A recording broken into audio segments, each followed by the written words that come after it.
I'm just gonna be real with you. I'm gonna be real. When you're making these mixes, you might think that you know everything at a certain point. Like you probably think, wow, I really, I've mastered this. Like you know what I mean? But you just haven't. And the truth is, the reason why you haven't mastered it, or if God forbid you've had a mix, rejected, that's happened to me far too many times. I've also had mixes accepted that probably shouldn't have been accepted. So it's really about the I guess the time of day. I'm not so sure. But yeah. So anyway, so this video is only going. This video is only for Logic Pro. I don't know about the other DAWs, but for my DAW that I use, which is Logic, this is exactly what you need to know. I'm going to start off by saying, and I'm going to show it on the screen here. Um, when you've made the song is when you start to mix with Atmos. I want to say that because I felt as though when I started doing this a long time ago, aka like 9 months ago or 10 months ago, something like that, I've spent so much time doing this stuff. I wish somebody told me that you should make the song first. You should complete the song completely and get your get the version of it that is um stereo, and then once you have your stereo version, then work on the Atmos mix of the same song. Because, and the reason is a good reason, because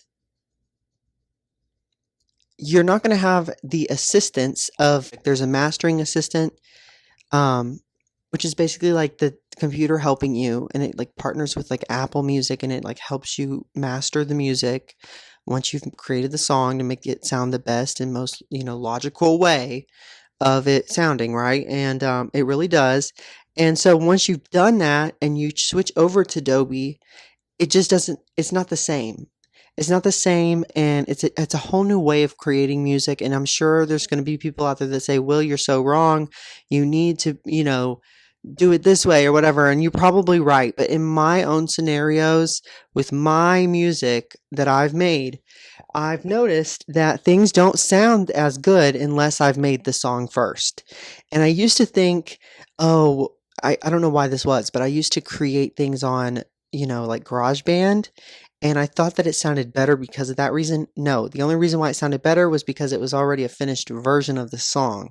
Then I would switch to Adobe and it would sound great. You know what I mean? And everything would work out the way it should have. But the truth was that I really didn't need to use GarageBand, and I started to realize that very soon after. And it was just that, because here's the thing: is when you do a session in GarageBand, you can open that same session in Logic because they're interchangeable, or they're the same program basically. It's just one's more advanced than the other, and so it actually GarageBand can open your ADF or whatever, the ADM BDF file, whatever it's called, the Atmos file. It can open that on GarageBand. It may take 10 minutes or something like that, but it will open it the correct way. Or I don't know if it's correct, but you know what I'm saying. Anyways, but here's the thing. When you're making an Atmos mix, let me mark the time, 9 minutes. Wow, that's amazing.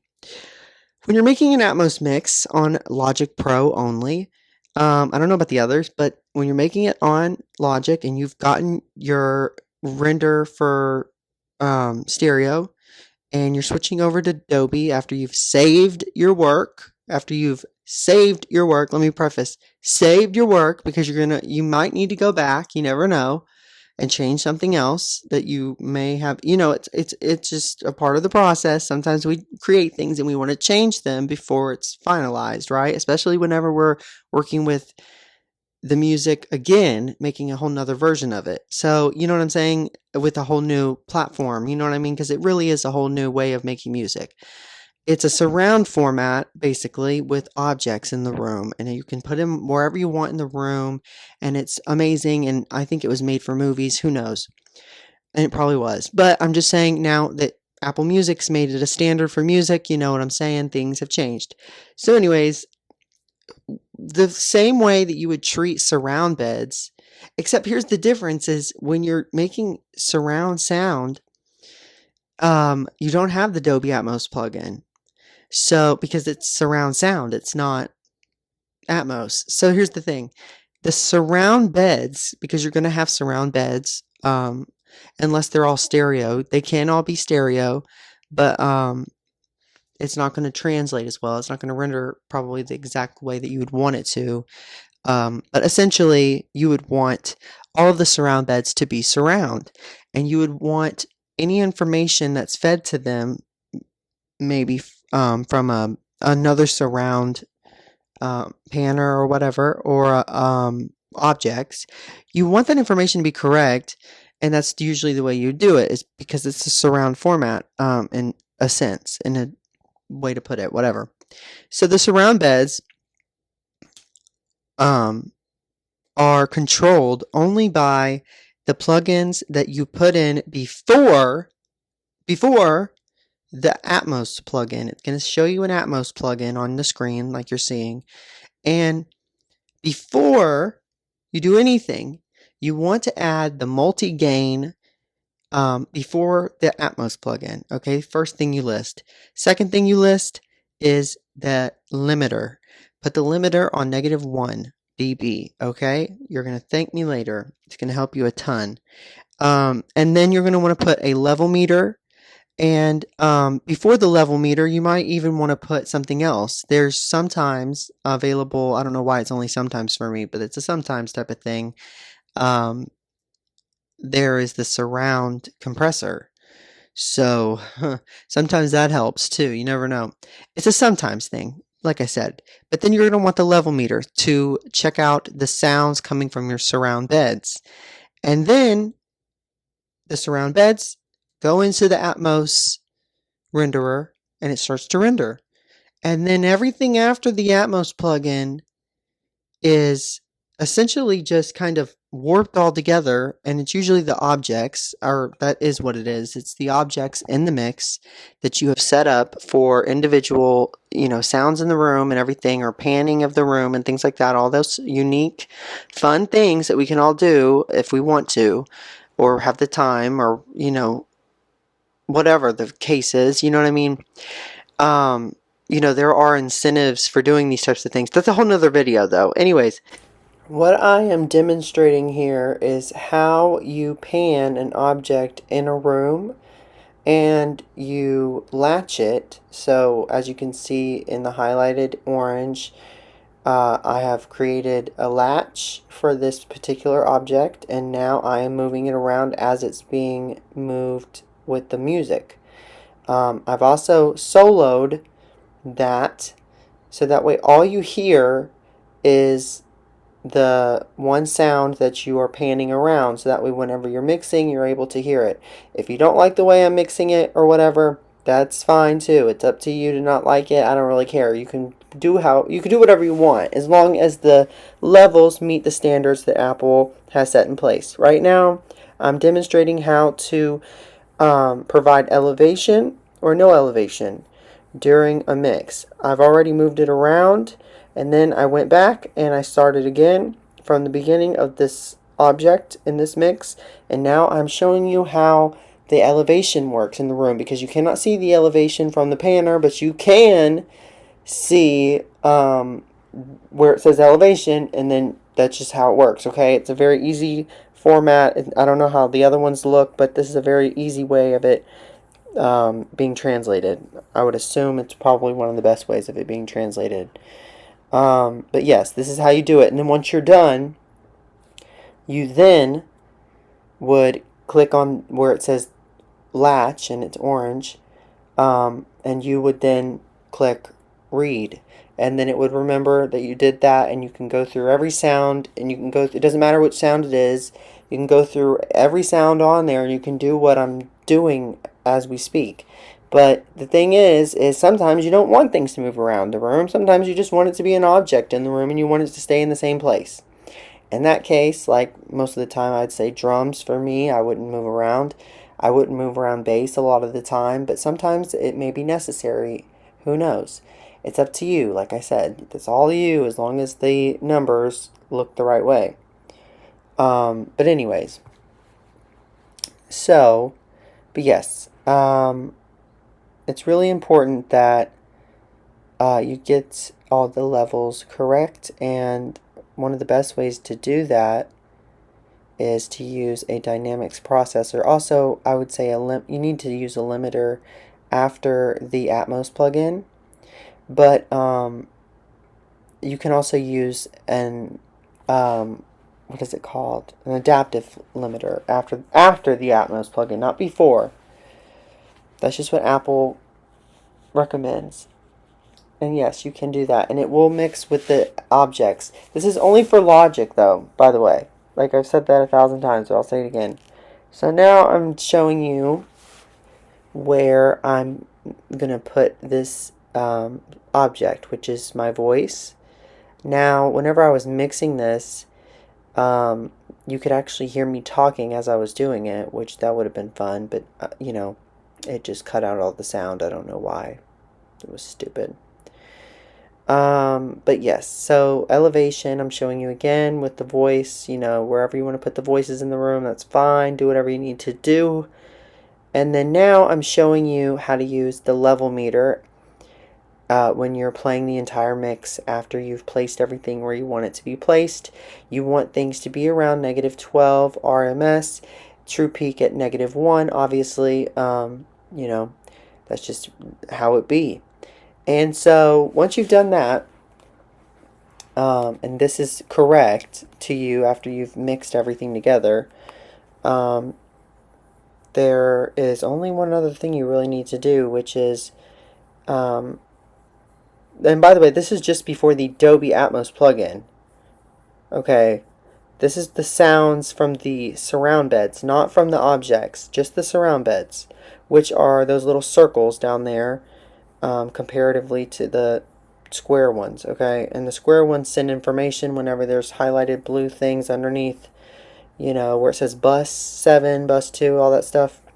But yes, you want it at -12. Will, thank you very much for showing us that over and over again. I don't know what you were thinking when you made this, Will, but come on now, get with the program, homeboy. See, look, it doesn't even seem like I know what I'm doing. Probably don't, but yes, this is how you control those things. So you would use so thank you, Will, you're actually showing something that's very, you know, helpful for once. Yes, this is how you mix with the beds, the surround beds that you would be seeing with the surround format on the level meter right now.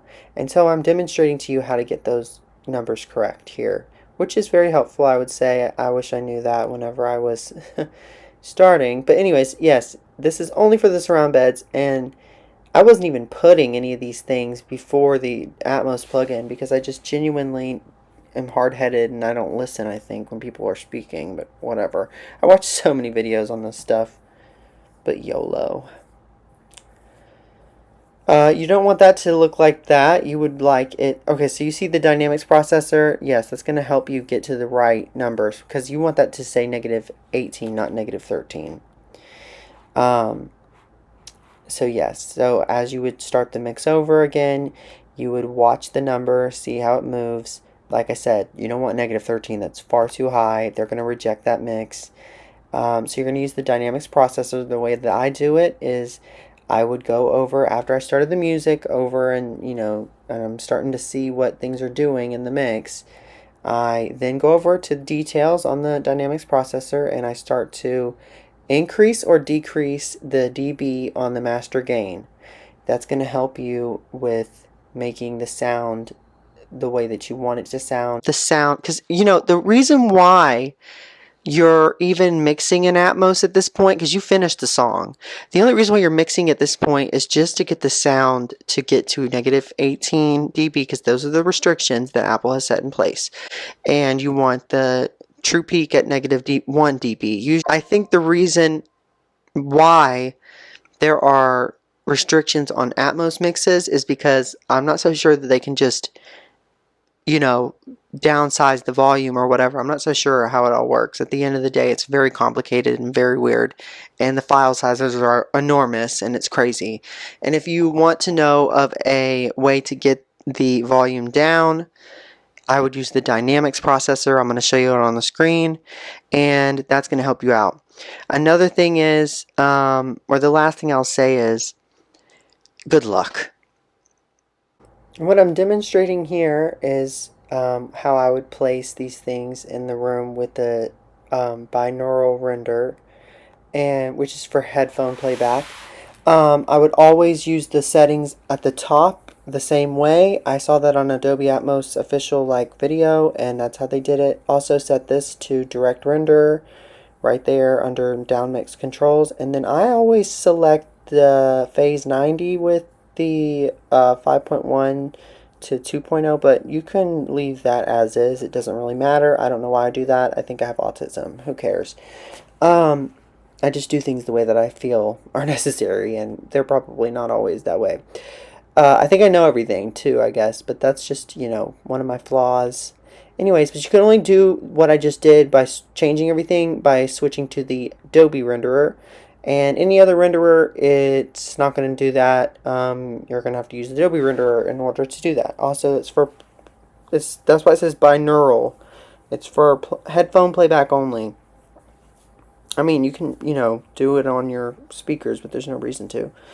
What I'm showing here is if you just so happen to have already made the song and it's all fully made in Dolby Atmos, you can switch to 2.0 direct, and then you can bounce the file for a regular stereo mix. That's also, you need to mix the Dolby version in 5.1. That's very crucial. I don't know why I'm showing that at the end. Very crucial there. So when you're mixing and you're seeing that number right there that says -17 right now, but it's going to show -18 because that's the only way they're going to accept it. You want to mix in 5.1. Okay? There's no other way to do it. See that magic number right there at -18? Boom. You're good to go, homegirl or boy. And that's just that's it, y'all. And now you're a pro. Good luck.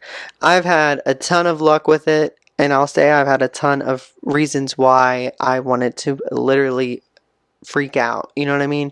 But at the end of the day, it's fun. It's fun, right? If you enjoy doing it, that's one thing, but a lot of people probably don't. I personally enjoyed learning about it and everything. I'm a newbie though, so I'm not used to whatever ways there were before, and so this is just how I've learned initially. So from the start, it's been like this for me.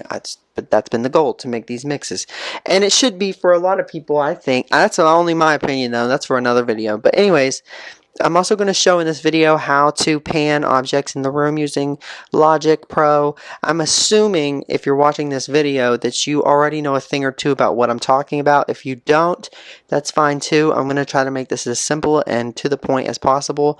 And if I still cannot do that, at the very least, I would just like to say thank you for clicking on this video, and subscribe for more content on Dolby Atmos, and subscribe for more content in general. I don't just make content on music. I make content on comedy. I make content on the music that I've created. And so really it's just comedy and music, and it's about the Florida Panhandle. So check out my other content if you'd like to. It's not all just music. And subscribe for more content. Yeah. So let me plug myself really quick. I don't think I ever do that. But anyways, see you later, alligator. Haha.